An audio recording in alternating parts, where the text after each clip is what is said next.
Olá pessoal, tudo bem? Se você não é da área de TI, talvez você nunca tenha ouvido falar em Log4j. Agora, se você era da área de TI ou de desenvolvimento, certamente essa semana você ouviu falar muito sobre esse tópico. Meu nome é Renato Buiu, sou da Violink e esse aqui é o CT Cybersecurity, todos os sábados às 9 da manhã aqui no canal do CT. Se você ainda não é inscrito, se inscreva aí no canal, ative as notificações, dê o seu like, mande seus comentários pra gente, críticas, sugestões são sempre bem-vindos, né? Agradecer a todos aí pelo carinho, pelas palavras de motivação.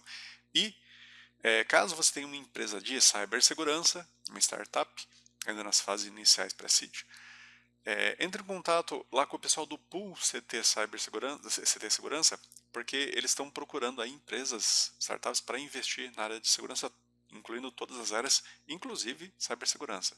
Então quem sabe você não é selecionado aí pelo meu amigo Adalberto Benhaja e os seus colegas lá do conselho para encontrar uma nova empresa aí para ser investida. E caso você tenha interesse em investir, eu acho que ainda está aberta a captação.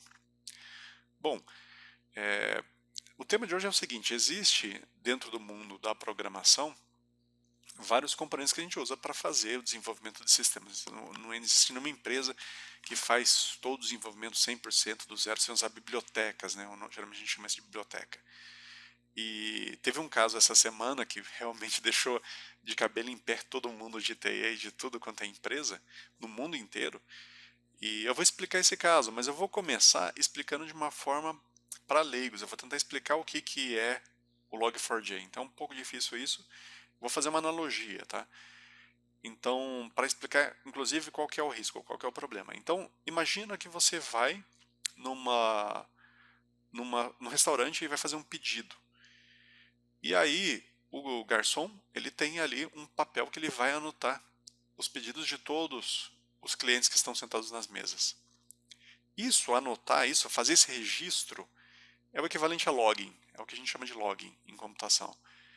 Então, o que acontece é que é normal ele fazer esse registro e levar isso pro maître ou pro pessoal do chefe, né, que está lá no restaurante, na cozinha, para preparar os pedidos, e depois ele traz para servir.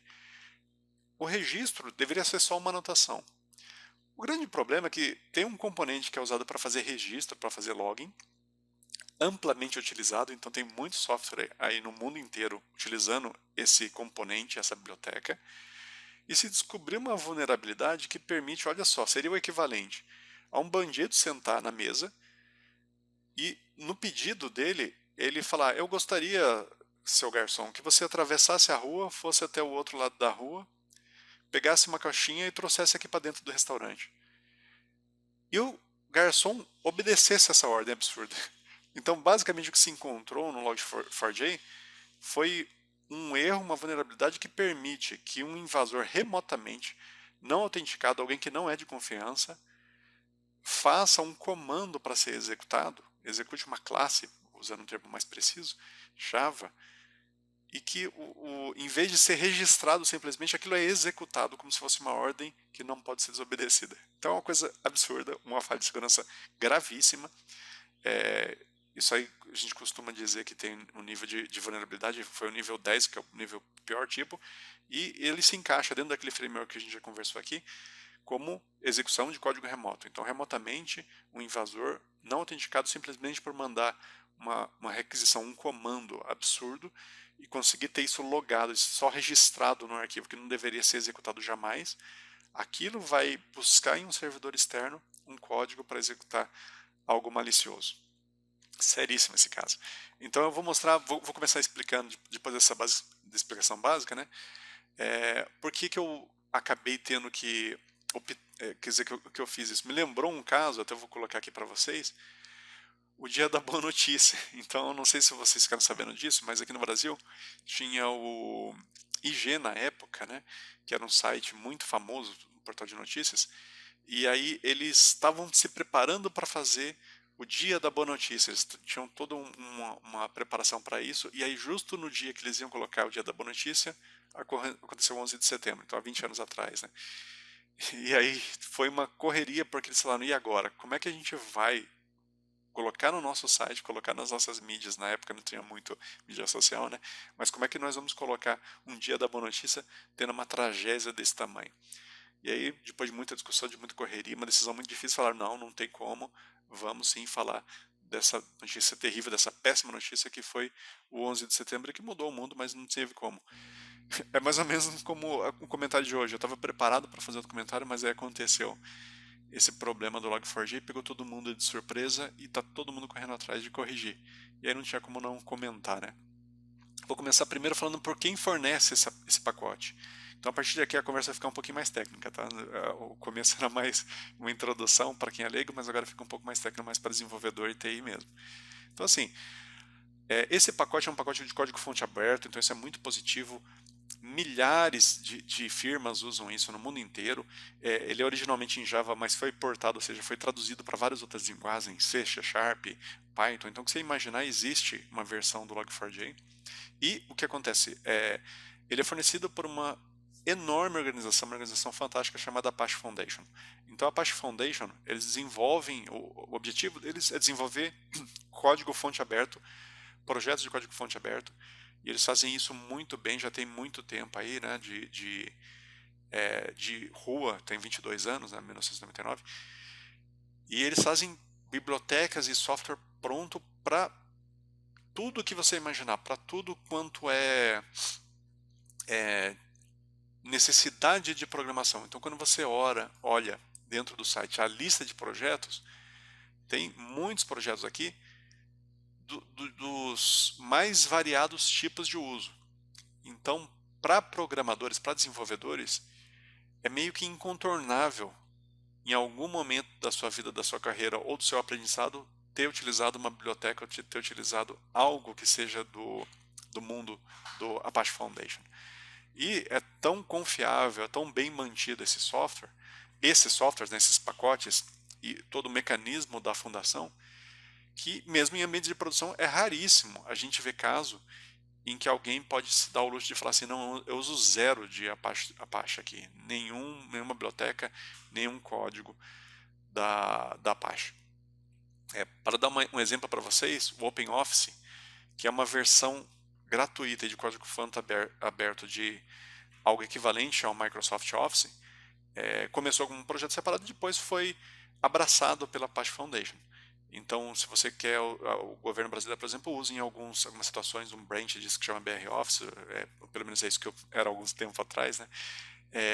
Então, imagina, você não quer, por algum motivo, não pode utilizar o software da Microsoft, existe uma opção grátis de código-fonte aberto para você ter um editor de textos, planilha, editor de apresentações, que chama OpenOffice.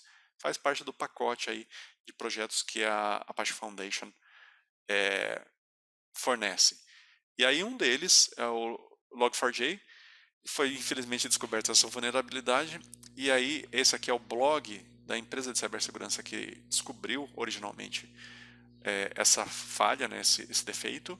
Eles colocaram um apelido, primeiro colocaram um primeiro apelido e descobriram que esse apelido já estava utilizado para outra vulnerabilidade, parece mais ou menos aquelas coisas da Receita, da Polícia Federal, o nome das operações, né, Satyagraha e não sei o que.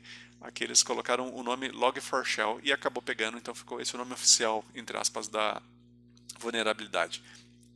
O nome oficial é esse aqui, CVE 2021 45 46. Na verdade, depois da primeira... Desculpa, agora é 4228. Depois dessa vulnerabilidade, foi feita uma versão, uma correção do Log4j com a versão 15, só que aí descobriram uma segunda vulnerabilidade bem menos séria. A segunda vulnerabilidade, ela, em vez de permitir acesso remoto, execução de código remoto, ela só, entre aspas, permite DDoS, então negação de serviço, é bem menos crítica, mas também é uma vulnerabilidade que já foi corrigida. Muito rapidamente eles agiram, corrigiram, e tem a versão 16 aí da biblioteca que corrige as duas vulnerabilidades. Eu não vou entrar nos detalhes aqui, são muito técnicos, mas quem é da área de TI e quem é programador certamente já conhece os detalhes, já viu. Tem toda a explicação, o post está excelente, está muito bem feito.